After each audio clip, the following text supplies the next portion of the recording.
Hello. So I really hope people haven't been waiting for 12 minutes because I totally messed up and forgot to press go live.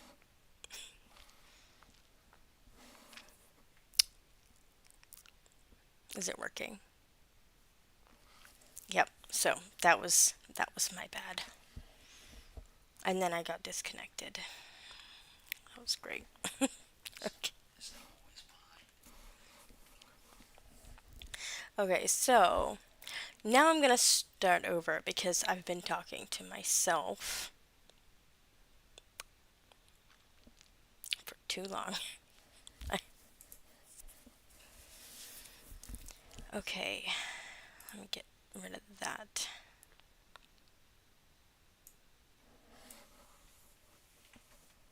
You're not still watching, right?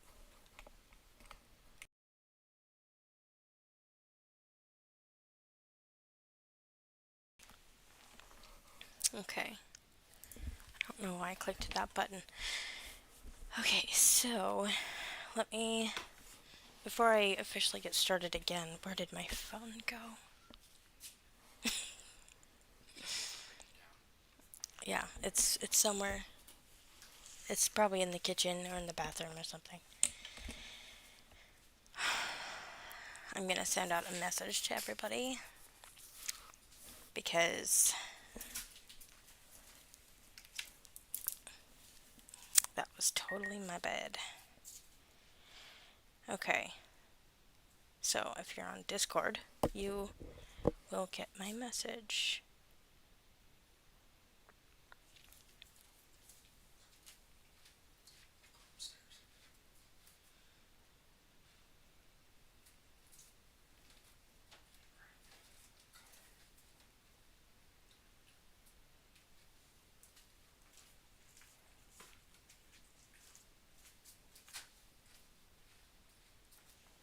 Okay, so you will, you should all get my message now on Discord. Oh man, that was a big blunder on my part. But, um, yeah. Okay, so now let me start all over. And actually, that whole little blunder probably makes it a little bit easier for me to start over. Okay, so welcome to Catship Perseverance, or welcome back to whoever's joining us. Um, Whoever has joined us for the past five, I think this is the sixth video. Um, so this is my first live, so let's well, it's my first live. If you couldn't tell by the fact that I was 12 minutes late because I forgot to hit one button. Okay. Um, so every comment is a ticket stamped.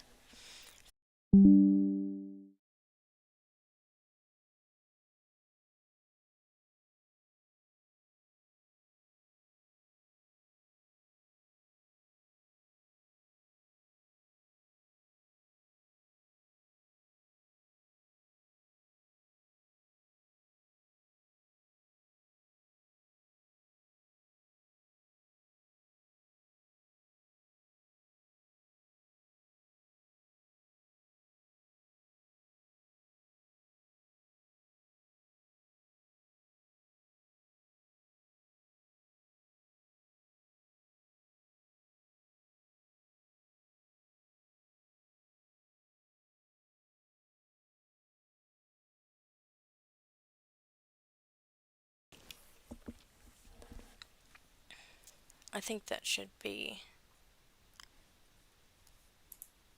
working more.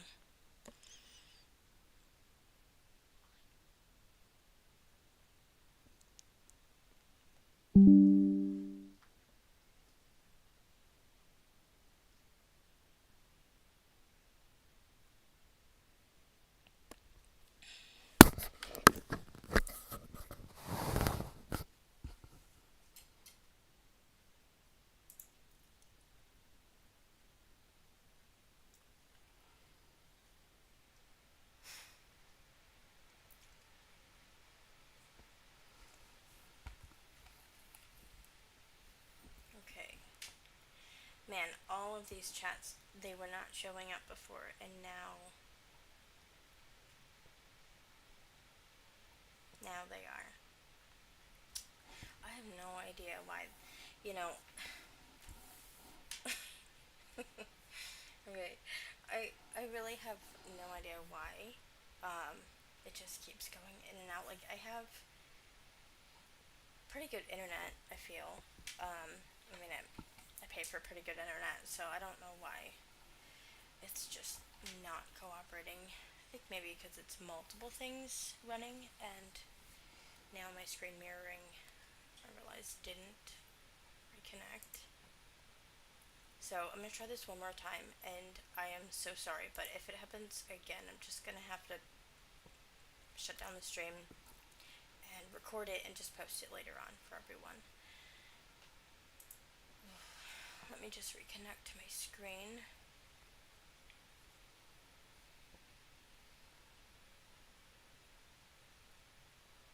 And then extend. So there we go. It's reconnected. Okay. So let's do this again. Yes, so I think the last thing you heard was that every comment is a ticket stamped. And what I've said now several times, but apparently to myself, is that we are going to take a short trip to just above our solar system to look at the orbits. But in order to... Okay, yeah, my mic's on. In order to do that, we also need to go back in time. So, we are apparently traveling in a stolen TARDIS, which is actually good, because then we can go anywhere we want. So, let's go to the 1500s. And in 1571, someone very important to us was born that would go on to answer questions that people had, for hundreds of years, maybe. Yeah. So, we observed, but the question was, why is this happening? And we also have to remember that people found it very hard to explain what was going on with the planets they were seeing when they thought everything revolved around us, right? They were all geocentrists. Or maybe not all, that's, broad brush. Sorry for the late 1500s people. But we could say that most of the important people were geocentrists. And, this meant that the Earth was the center, and the sun and the planets were all revolving around us, which didn't make sense for why the planets were moving in certain ways. So, I actually...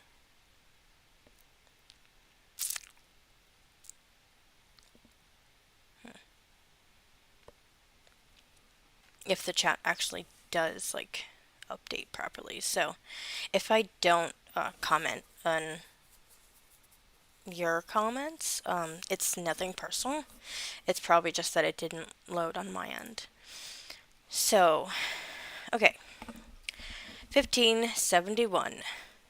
Johannes. That's how...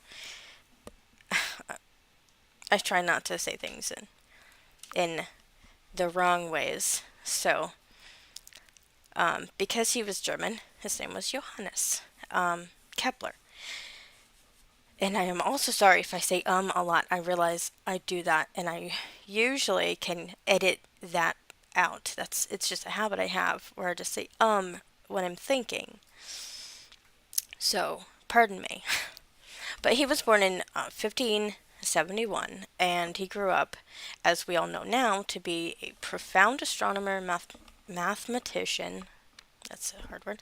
And astrologer, even though that part doesn't really matter for what we're going to be talking about tonight. But in his early years, or in his early years of grown up, um, as many people already know, he spent time as a mentee of Tycho Brahe. And Tycho Brahe had spent.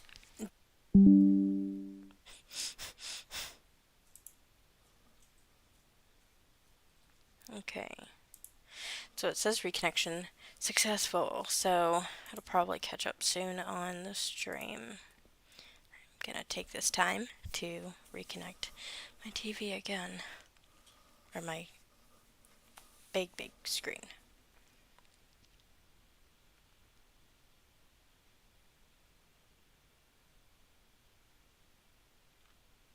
Yep. It's just getting my screen reconnected every time that takes the most time. But yeah, there we go. Connected.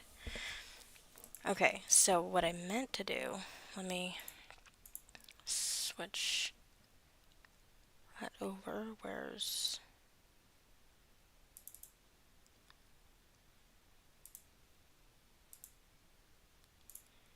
There we go.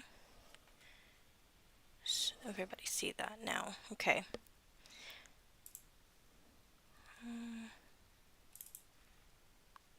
What I meant to do was make sure you guys could see these.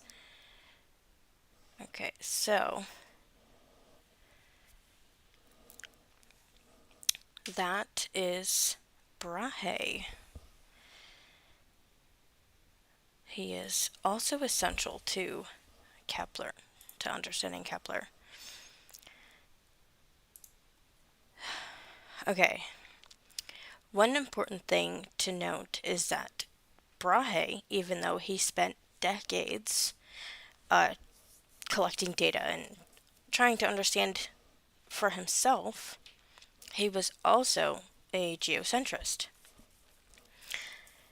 Yes.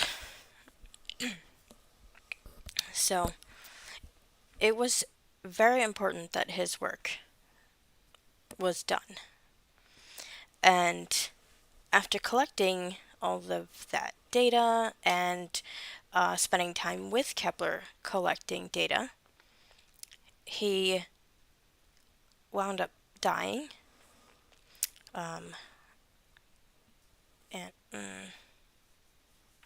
Okay.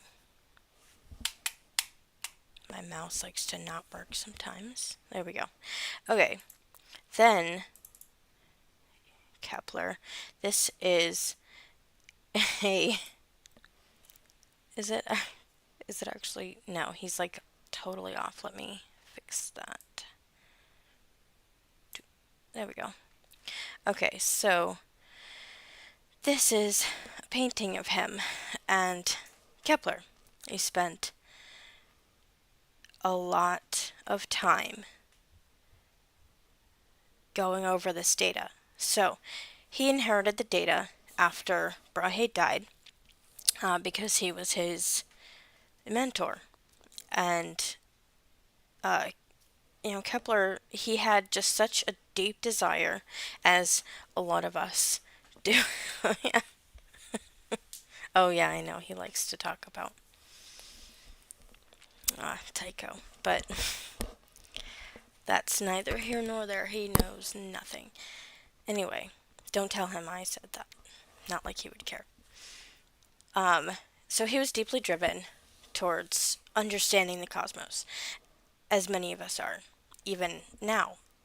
And it's actually truly like amazing seeing how far we've come, and just realizing that we still don't know like even most of what is going on out there. We have generations worth of knowledge to still learn. Okay, so his deep desire led him to just spend the next years of his life assessing the data, and one of the most important things to him was the orbit of Mars. That was very important to him. Probably because it's a lot easier for us to assess Mars, its orbit, even though Jupiter, depending on where you are in the world, looks brighter. And of course, that's for a reason, but that's not for tonight. Okay, so he spent a lot of time assessing the data, and especially Mars, and it was not easy. He struggled, and the calculations, he just couldn't get them to fit the current, well, modern in his times, explanations for what the heck was going on out there. So, from his calculations, he asserted three things, and those three things became fundamental to understanding planetary motion. And it also changed everything that we understood. It laid a lot of groundwork for the future, like Kepler's laws of planetary motion was just one part of Newton coming up with his future laws, which, Newton also did quite a bit in his day. So, what are those three laws? We have one is that orbits are ellipsed. Two is the law of equal area. And three is the period squared is proportional to the area cubed. Okay, so let's start with one, ellipses. Orbits being ellipses means that you have the center of mass, so for us is the sun, and all of the orbits around it aren't perfect circles. They're slightly eccentric. Some more than others. And Earth, a lot of the... I actually have all of my original notes from my astronomy class. So, if I pull those up, I could very easily show you the graphics that we used in class. I take very detailed notes. So, it will not... Okay. I think I might be running out of room here. There we go. I can see it now. Okay, so we have... Now I'm looking at my other screen. Ellipsed orbits. This is very eccentric. Okay, there's... you could say that Pluto is probably the most eccentric, even though it's not a planet. So, that is also just not a topic for tonight. It is very still sore in my heart, but Pluto probably has the most eccentric confirmed orbit anyway of large masses that could be considered planets to some people. Anyway, this is a very eccentric orbit. This is not Earth's orbit, but it's a really good example of what an ellipsed orbit is. Then we have the law of equal areas. So this little, I know, it says 6 months, but, yeah, hold on. Yeah, okay, sorry, I was confusing myself so bad. Okay, it says 6 months for this example, but that's not a good example because it would have to be 6 months and then 6 months. So, for Earth, it would be more like 1 month here equals this little bit is also 1 month. It's also not that this is very eccentric because, oops, I didn't mean to do that, because it, there we go, is just more eccentric on here. Like, so if we shifted this whole ellipse over quite a bit to almost a perfect circle, but not a perfect circle, so we can use this one as an example. It's not as oval, and it would be more like here is where the sun would be, just slightly off center. It's not that much of an ellipse, but all of the orbits are ellipses. Ellipses. Yeah. Okay, so it would be more like 1 month and 1 month. But this is explained because when an object that has a large mass like the sun and a smaller mass like Earth, when it's further away from that mass, it's going to take, a shorter area in more time.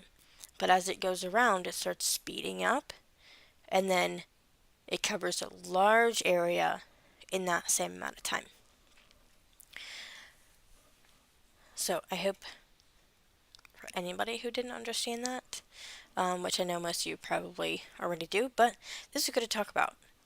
And his laws are really important to, lay the ground for a lot of other things. And then the last one is p squared, so period squared, is proportional to, well, see, this says radius cubed, and then up here it says area cubed. The area is the radius, or the A, sorry. The A here, we're not looking at the actual whole area of the circle, we're just looking at the radius. So these three laws, we have, okay, well, this explains why, well, I guess one would actually just explain two. So one explains two, and both of those explained the peculiar motions when, we would get to certain points. It would seem like we're all kind of speeding up, and then when we seem to go, we go a little bit more time, and then it's taking more time. We're spending more time together. Then we have the third, which, if you know the radius of something, if you can figure out the radius, you can figure out the period. If you can figure out the period, you can figure out the radius. So those really work hand in hand. And let me collapse that. I do have some, where is it? Simulations. I keep pressing the wrong buttons. Okay, I do have simulations. Let's see. Not that one.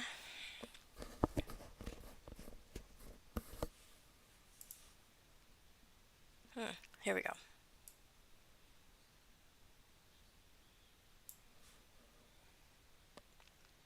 Okay, this one I'm gonna send over there. No, stop trying to take over the whole screen. I'm not doing that. And let me check. Okay, that looks good. Okay, so let's do this. This is a planetary orbit simulator, and as you can see over here, and let me just start off by saying, I know you can't see the URL there, but all of my okay, not all, most of my simulations do come from UNL, and it's very easy to access. You just put astro.unl.edu, and it will take you to all of their simulations. And then they have their class action simulations as well as NAP labs. And I know a lot of people have heard me say that before, and even some of you have used it before, but I always want to tell you guys these so you can just go and do it yourself. It's really very easy to understand a lot of these things once you could just do it and see it for yourself. So we have Kepler's first law, second, third, and then we have Newtonian down there. And since we're just doing Kepler tonight, we'll stick with these three. And then over here you can pick the planets. So it has all, and it also does have Pluto. But let's just go, well, first take a look at Mercury. Mercury is far more ellipsed than Earth. There's Earth. So this is, yeah, well, yes, we're 1 AU away, and that means Earth, as we always, that's why when we calculate other things, we put compared to Earth, because Earth is 1, and so if you set something to 1, it's very easy to compare the other things. And so right here you see this is the eccentricity, and if you wanted to create your own, if you wanted to take like the Earth-sized planet that we have here, and then just mess with the eccentricity, you can even make it 0, make it a perfect circle. And you can, I always like to make it a little bit slower so we can see a little bit better. But down here, it does the calculations for you. And you can see, you can show the empty focus, you can show the center, so let's do that. Let's put where the center is. See, the center is so close to the actual center of the sun. And since the sun itself also moves, sometimes it might actually overlap. We can do both of these too. Let's just do that. And then we can run, what were these? Okay, yeah, you can also show the other orbits and a grid if you need. But let's just run it. So here you're just seeing the first law, which is that the center is slightly off, which means this is an elliptical orbit. And that was a year. So now we can pause it. I actually just like to full on reset. Now let's move on to the second. And we'll make Earth again. Lower the years per second. Oof, I am so sorry. My eyes are so dry. Okay. So you see over here that it has the adjusting the size. Okay, oof, I feel like I really messed that up. Let me reset that. Okay, there. Yeah, I'll just leave it at that. Set it back to Earth. My lips are also dry. Move that down. Okay, so when you hit start sweep, it'll just show you the sweeps of the equal time. So each sweep is the same amount of time as all of the other sweeps. So, oh, I did it again. I've actually done that before. So there we go. Okay. I'm going to let it go around again, and I'm going to get the other side a little bit. And you can see, you can also, yeah, I'll just leave it at that one.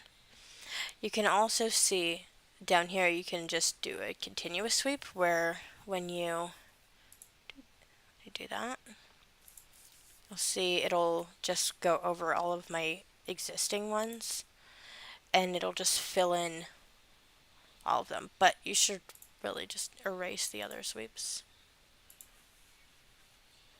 And then click that again. And so now it started over. Every sliver of this little pie here is an equal amount of time.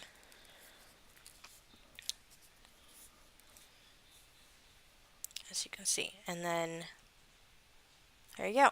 So now our little pie is all filled out, and you can also see where like the colors line up. So because Earth is almost a perfect circle, I mean, look at that eccentricity, 0.017. Oh, I realized I was 12 minutes late, and now I'm running late on time again, and I was planning to be done by the time Max and Toon went on because I love them and I'm not going to want to miss them either. So let's just go over this really quickly. Let's try a different one. Let's stop. Erase that. Pause. Let's do Pluto. Let's go out to Pluto. See, so this Pluto is very far away. It's about 40 AU. But because its eccentricity is larger, see, it's 0.2. That's so much more than Earth was. We left continuous sweep on. We can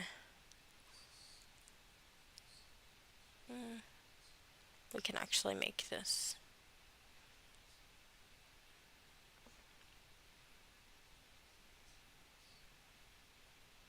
Where?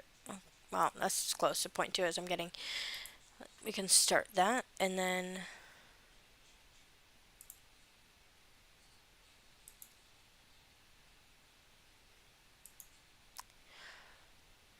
oh, okay, hold on. I'm gonna pause this, and I'm gonna make it go. I'm putting it all the way up because Pluto's so far out there, it takes it a lot longer. So it's still gonna go pretty slow, but wow. See, the difference is quite a bit more. It fills up more time on that end than the Earth does because the eccentricity is far. Thanks, Cygnus. um, because the eccentricity is much greater.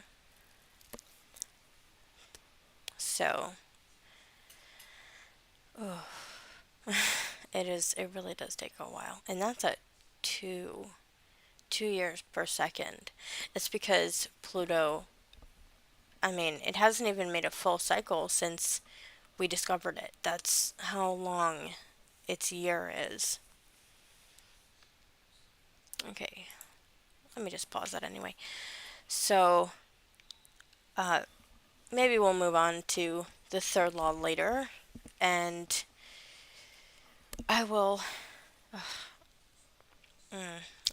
figure out what was happening with my internet tonight, because that was really annoying and that really cut into our time, but it was fun anyway.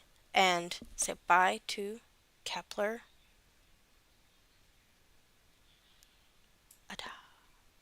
And say goodbye to Brahe.